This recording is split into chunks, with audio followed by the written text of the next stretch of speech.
Being that we're all car guys, you know, JF and I always are arguing about what is the good car, what's hot, what's not. And that brings us to the topic of today's discussion, the E63 AMG. Great car in my opinion, but JF, we're having a little bit of trouble with this one. That's today on FLDetours. Yeah, it's raining, but we love our job.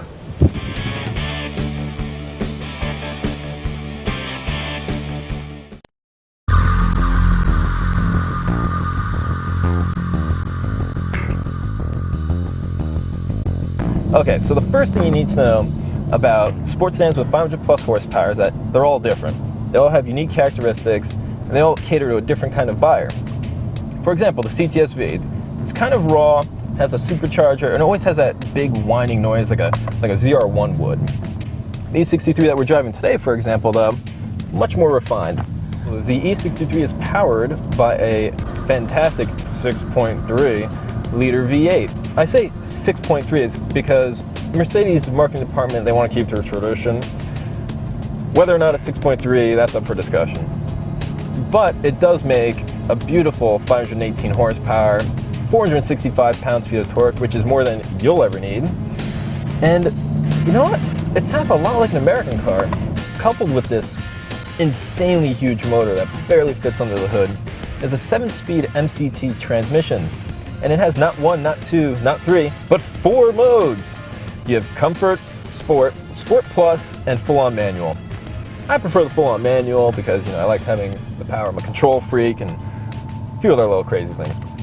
But you know, we have to applaud the Germans because, well done. I mean, it shifts, if you get it in the full-on manual and Sport Plus mode, it can shift in 100 milliseconds. That's seriously quick. That's, you know, that's back where Ferrari was not so long ago. We've been doing this cobblestone test. We did with the Mini, at least. That was our first annual cobblestone test. And you know what? We're back at it again with the E63. And you know what?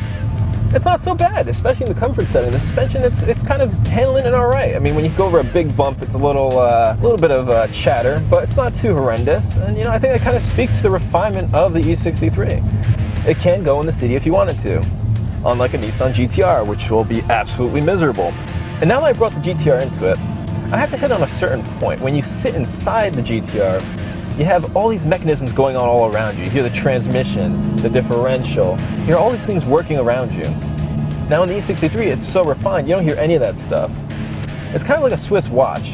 It just works. You know, you don't hear really much of a tick, it just kind of does what it's got to do.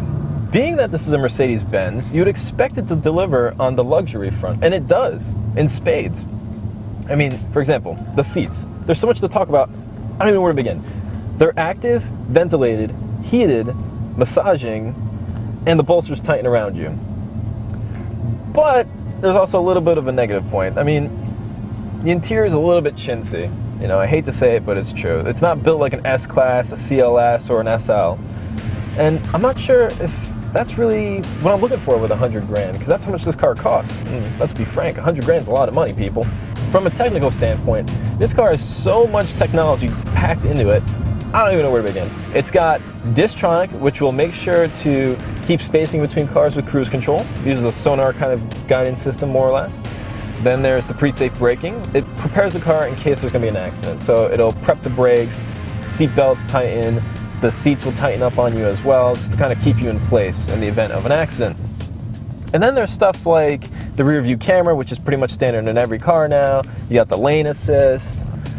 God, there's just, I don't know, what else is there, dude? There's just so much. God. The only thing that this car is good for is making sound.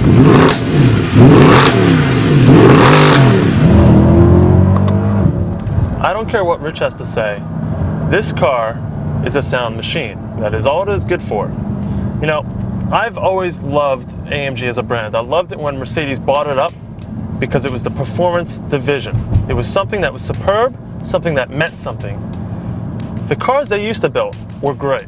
The cars they build now, not so much, except for, of course, the Black Series. The AMG lineup today is nothing like it used to be. It is a status symbol. It's a badge. That's all the reason people buy it. You know, it makes lots of sound. It's got a cool looking thing on the back that means something special that most people don't understand. But besides that, it really isn't anything more than that. If you were to buy a performance car, as I said, you get the Black Series, or why not the C63 AMG? Pretty much the same motor, pretty much the same car. In fact, it probably handles a lot better being a shorter wheelbase. This, I just don't get it. Mercedes has always stood for quality. They've always over-engineered their cars. Today, that's not the case. This feels no different than an Audi interior or a BMW interior. It's not that extra mile. You know, that's why you see old 1979 240Ds still on the road today. It's because they were over-engineered. This, I don't think it will fare well over time. Listening to Richard rant is almost like watching old men play golf. You're just waiting for them to die. But That's just hobble-wash. Don't listen to this man. the one good thing about this car, and the reason I would spend $100 grand on it, you turn the massage on, put it in first gear, all that torque, it gives you a deep tissue massage. It's awesome. Believe it or not, there is an area that JF and I agree upon. That's the interior and the fact it's a little bit not Mercedes-like. For example, this material on the center console, it's not all that great. Then the door, when you open and close it, there's a lot of movement in the plastic panel. It's just not like an S-Class would be. Granted, I know this isn't an S-Class. Then, I know it's historical, it's traditional, blah, blah, blah, but I really don't care. The clock and the gauge cluster has got to go. I mean, this is a performance vehicle, right? We're drivers, you know, we want to enjoy the car and know what's going on at all times. So give me a bigger tach. That's what I need.